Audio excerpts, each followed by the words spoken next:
Thank you and welcome to the show this morning. The topic this morning is Sudan, and we're fortunate to have with us a student from Tennessee State University, Mr.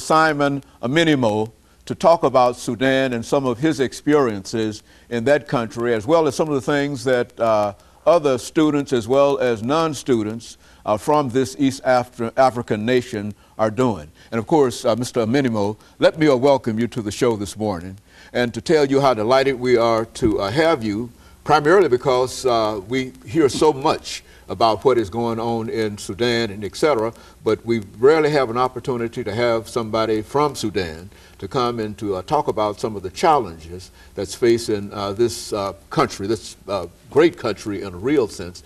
Let's do that by having you to start off by giving us some information about your background, your education, and some of those experiences that eventually led you to Tennessee State University, and then we'll have an opportunity to talk about Sudan and some of the challenges that are facing this great country today. Okay. Thank you very much, Dr. James Hain. It is a pleasure being here. And it was a pleasure being in your history class. Actually, I was born in one of the small cities in Sudan. It's called Torit, in eastern Equatorial States, southern Sudan.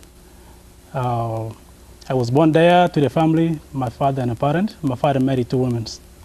The other wife has 5 kids. Then we also 5. Altogether we're 10. And I was the last born from my mother. And my mother was the first wife to my father. But they passed away. My mother passed away in the 90s. My father passed away in 2005. And my stepmother is still alive. And so this has been my part of my life. And you know, I have 9 brothers, 1 sister, which is the youngest in our family. And part of my education background, actually, I was a Sudanese refugee in Uganda, which is East Africa. I was there for about 9 years, and I went to my primary school in Uganda because I didn't have a chance to go to school in Sudan due to the conflict in the region. And I started my primary school in Uganda, and in 2001, I started a process for resettlement to come to the United States. But I was delayed for another 2 years. And but I first finished my primary school in 2000 in Uganda. So 2001, I started the process to come for resettlement to the United States. And in 2003, I came to the United States. And when I came to the United States, I was already over 18 years old. So I was not able to go to high school. And the fact that I was still a primary complete graduate in Uganda. So when I came here, there was no way I can go to high school. And I decided and stayed for 3 months. The Catholic charities, they helped me to find me a job in 3 months. So I was working, and I was not even thought of going to school again. Because since I was old already, I did not know that you know, I was be able to go to high school to get a high school diploma that can take me to the college. So I stayed for almost 5 years. 5 years, actually. I stayed for 5 years. I was not, you know, I was not in the school. I was just working. So I was making the money. I never thought of going to school. So after that 5 years, I decided that I have to go to school. And, you know, so somebody told me about the GED, General Education, equivalent diploma of a high school. So I decided I went to Job Corps. Job Corps is the one in Memphis. It was called Memphis Job Corps, Memphis Job Corps Center.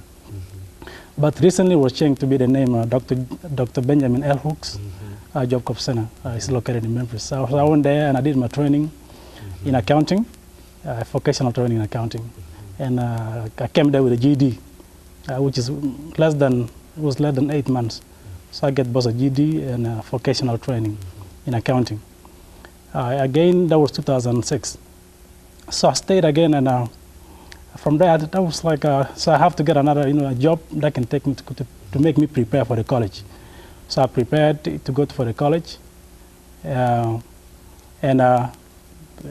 my advisor from Benjamin L. Hooks advised me to go to Northwest community college in Memphis.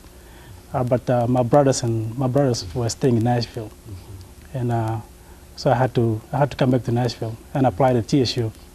So I was accepted to be admitted to TSU, Tennessee State University.